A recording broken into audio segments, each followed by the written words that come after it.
It's coffee time with Peter Gomez on Thursday, the 31st of July, the last day of July 2025. And with us in the studio is Lare Sisay. We started out looking at the JAME assets and the JAME Commission. He started talking about governance, the lack of transparency and accountability. We'll get into greater detail about that, but I just want to guide the conversation now towards the country's resources, its oil and gas potential, as well as rare earth minerals. You call them what? Polymetallic nodules. Yes. We said it here before. These are rare earth minerals that the nodule attracts them. It's like an electric thing that, like a magnet. Magnet, yes, that collects these rare earth minerals. In our exclusive economic zone, we have a bunch of these rare earth minerals, and the government itself made an announcement on radio some time back that they have signed a contract with a Norwegian company to explore these rare earth minerals. It falls in the same pattern of lack of transparency. They have not yet told us who that company is, what are the conditions in those agreements that they have signed with the Norwegian company, and they have not told us whether or not an environmental impact assessment has been done. They just informed us that a contract has been signed. Now, you know, this country, when you do that, people just say, okay, contract signed, so what then? What then is that when they release these contracts, people will see how opaque they are. Opaque because for let's say the Transgambia contract with Africa 50, that bridge was profitable. It was making money. There was no need to concession it out. But they concessioned it out. They should have had at least minimum $300 million from that concession. They got $100 million. They still have not told us where that $100 million went. That's one. Two, the port of Banjul. The port, as I said, was built. It was making profit. It has been making profit for years, and it's been paying dividends to the government. You come and lease that to a company like Albayrek, and what are the ratios in that contract?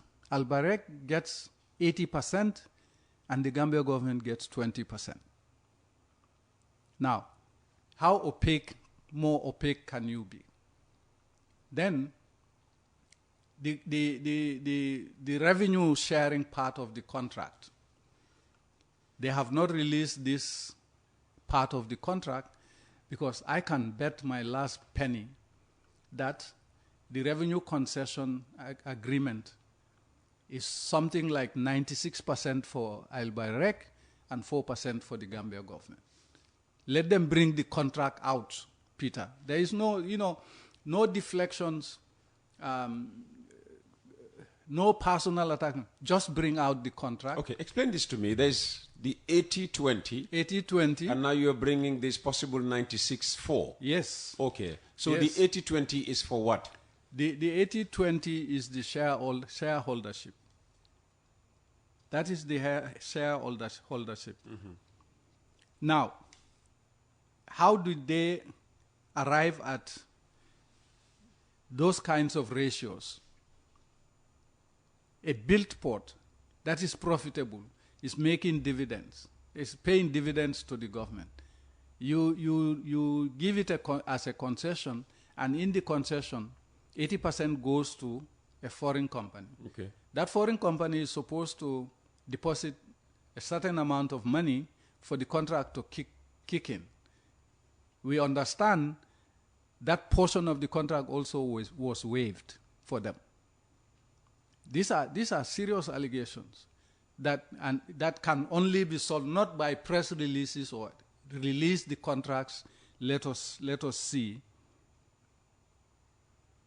Let us see what is in the contract. Now, the revenue sharing one. Albayrek, I am saying. So the 80-20, you're saying that is the shareholding side of it. Okay. In other words, the ownership of the port. 80% goes to the concessionaire, 20% goes to the country. Okay. In terms of the revenue stream, the profits, yes, that comes in, that's where, for me, the issue really lies. And they are so not. You're suggesting that out of every $100, yes, Albayrak will get 96. The concessionaire will get $96. Gambia will get $4. Only $4. Yes. Oh wow. Now, this is the opaqueness of these contracts, and you can go on for each of these contracts, even for the oil and gas, this polymetallic nodules thing. The country is being mortgaged. Okay, just before we continue with that. Now we, hear that Albayrak is going to invest up to 400 million in Sanyang. Yes. Initially, definitely 200 million, which could rise up to 400 million. I mean, does that balance things out a bit? No, it doesn't. The two are very different. You cannot even begin to compare them. The Banjul port, Peter, is an established port. It was making huge sums of money. It was actually... So for you, Albayrak is not investing in Banjul, it's rather, benefiting from Banjul. Okay. And if I was them, I wouldn't mind spending some of that money to develop Sanyang, especially if the government decides to partner me with some other people. Yeah, they wouldn't be first. We have seen how, a company started very small here and has become very big now. Okay. So I'm saying enough of these press releases, enough of the information apparatus of this country to come here and to release press releases. Just release the contracts. That's the kind of transparency we are asking for. And the reason why I say it's good that meeting is happening here, because the foundation of the Sahel meeting. The foundations of a good governance system is transparent, it's accountable, and there is probity. Now, they can say we are transparent, they can say we are accountable, but they don't pass the test of probity because they are not releasing these contracts. That's why we are probing, we are asking them to release these contracts. I get really tired of seeing government officials coming into this platform, other platforms, to just deflect and then attack. For me, just bring the contract out. You bring the contract out, you shut me up. Because if the contract says what I'm saying is not true, then you can go and do whatever you want to do to me in terms of chastising me. But you cannot deflect, you defend the indefensible, and you are sitting on a contract that I know is opaque and it's not in the best of our national interest. Can they claim, secrecy in this matter, that it's not all information that should be put out there in the public? What is secret about the share ownership of the port of Banjul? What is so secretive about that? What is so secretive about leasing out the Senegambia Bridge for 25 years? And in that contract, you cannot develop any infrastructure that would compete with that bridge. So you mortgage your national sovereignty to a foreign entity. Just release the contract, let us see. Now, for the ports, really, you are saying because of what? National secret? What is so secret about the port of Banjul? Because the port of Banjul normally the board would meet, they would do their annual account statement of accounts, and they will pay government a dividend. So what is so secret about a concession that is 30 years old, 30 years, with this kind of opaque shareholdership and financial resource streams, and you basically say, oh, but that is national security. We cannot release the contracts. Any government that is transparent, and I've worked in countries that have done that, resource-rich countries, one in Southern Africa, where every year, the central bank, the Ministry of Finance, the Auditor General, Accountant General, will call a press conference to tell the people all the contracts they have signed, the value of those contracts, and the benefits that will accrue to the country. I have seen that. Now, nobody can convince me that the port of Banjul is so secretive that you can do a concession with Al Bayrek and you cannot tell your citizens, the citizens that voted for you to sign that contract. Just discovered that, the Minister of Information has sent a very short notice, very short message. The Africa 50 contract was released long ago, and the minister actually responsible for the Al Bayrak and the Al Bayrak contract, Ibrahim Silla, was calling. Silla, sorry, I'm just discovering that you've been calling. Maybe he wants to clarify one or two things. Do feel free to call back. The mobile phone is usually on silent mode.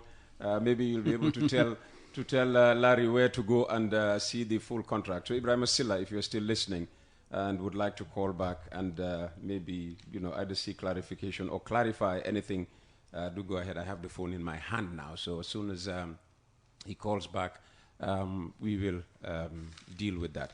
Okay, so Al Bayrak, Senegambia, we've been told that they were considering, is it GCAA? Yes, or the airport. The airport, yes. The airport is on the block. Gamtel is on the block. And this is why we kept saying they are mortgaging all of our strategic national assets. Because these are assets that the country has invested in. Other governments, prior governments to this government, have invested in, just so they can create enough resources for us to self-develop. We don't need to depend on foreign sources of development aid resources, development resources.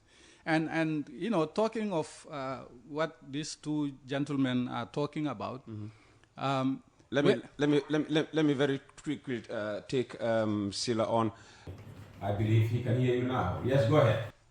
Yeah, thank you so much, Peter, for allowing me to call, though unusual. But I thought maybe it is absolutely very important that we clarify a lot of mis and disinformation that Mr. Sisay is putting out there. And it's quite unfortunate that someone of his caliber and his age. No. Silla,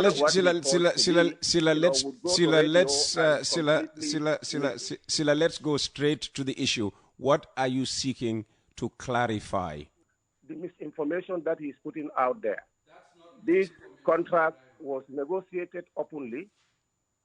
All issues that he mentioned were negotiated openly by all stakeholders in the government, and that after the contract was finalized, negotiations were held with critical stakeholders that are not even part of the government. So to even remotely assume, much more to openly say that we were not transparent about this is just a figment of his own opinion. But let me say that the issue of revenue is a gross misinformation of what he was saying. The Gambia government takes 4% of annual gross revenues of port operations. This is actually part of the revenue, model and the financial model that was advanced in the contract. And we looked at it very carefully with a seasoned transaction advisory group, where we have looked at all the risks. If you look at the port's operation, the operational staff is almost, between 7 to 15% of our port's annual revenue. That is going to be taken over by Al Bayrak.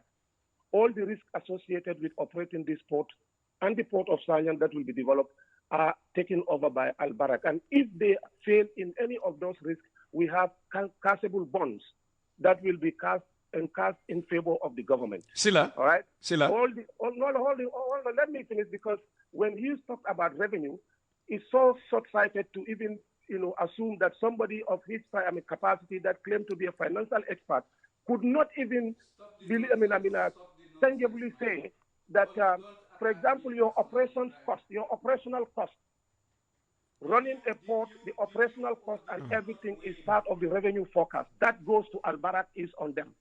All right?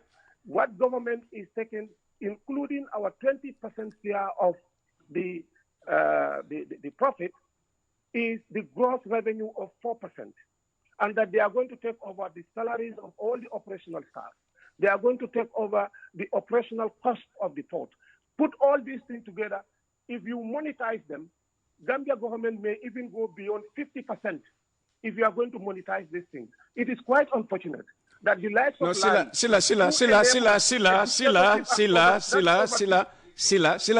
just listen to me.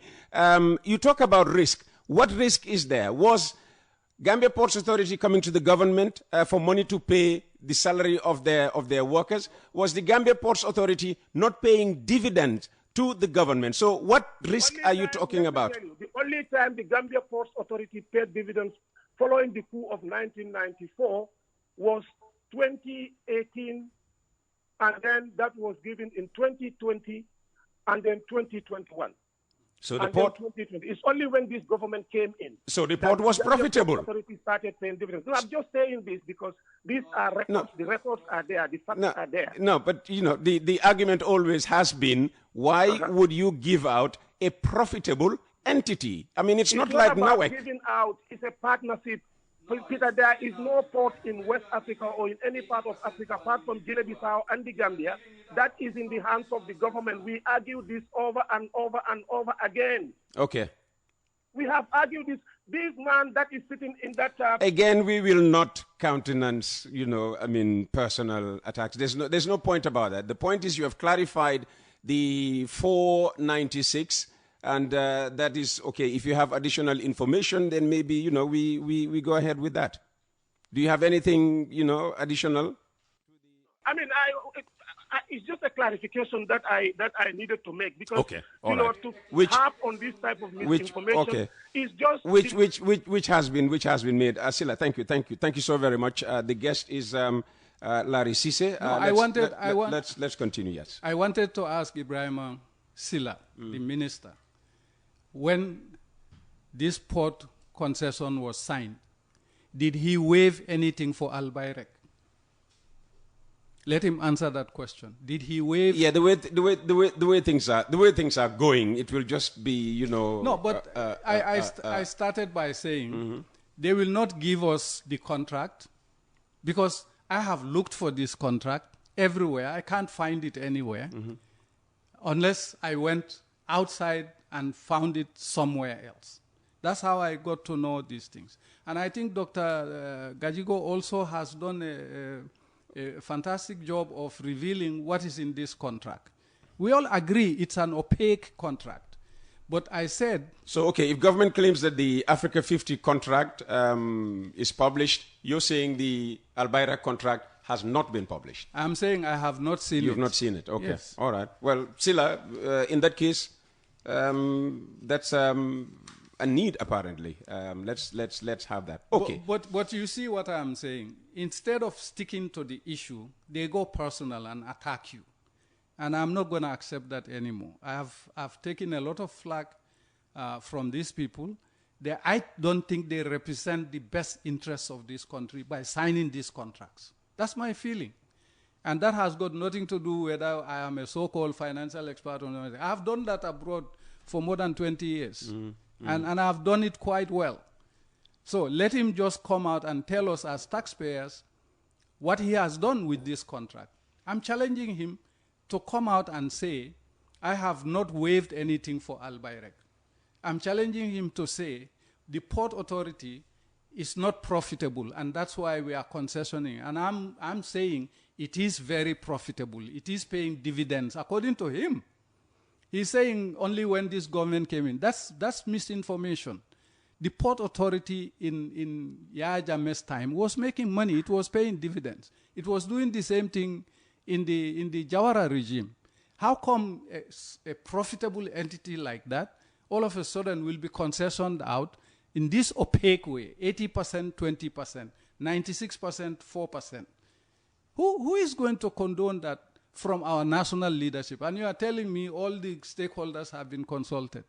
Did the stakeholders subscribe to this opaque shareholdership, 80%, 20%, or 96%, 6%? I would say no.